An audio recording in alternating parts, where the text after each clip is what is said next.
Sveiki, mėlyjei. Ar tingite manęs klausyti? Įprastas jausmas. Tingiu keltis, tingiu dirbti, tingiu, valgyti netingiu. Kaip įveikti šitą prakeiktą jausmą ir pajudinti savo 5 tašką? Su jumis Sveiki smegenis. Daugiau, detaliau, išsamiau ir įdomiau mūsų Patreon kanale Sveiki smegenis. O dabar paprastas sprendimas, kaip išgyventi, jeigu tingisi. Atsakymas labai paprastas. Gyvenimas susideda iš tokių 2 didelių dalių.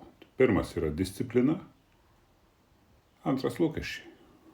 Ir apgailestavimas, jeigu kažko nepasiekiai.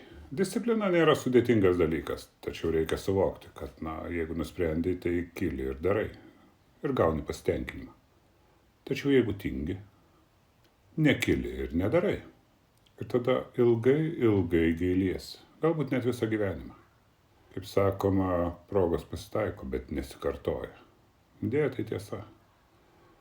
Ir tiesiog reikia įvertinti, kas geriau ir paprasčiau.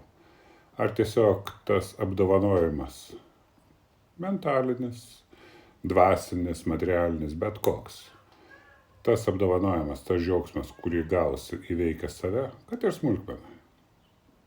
Ar tas apgailestavimas, kuris daug ilgesnis, liūdnesnis ir nuobodesnis, kurį patirsi, jeigu nesugebėsi pakelti 5 taško nuo sofutės.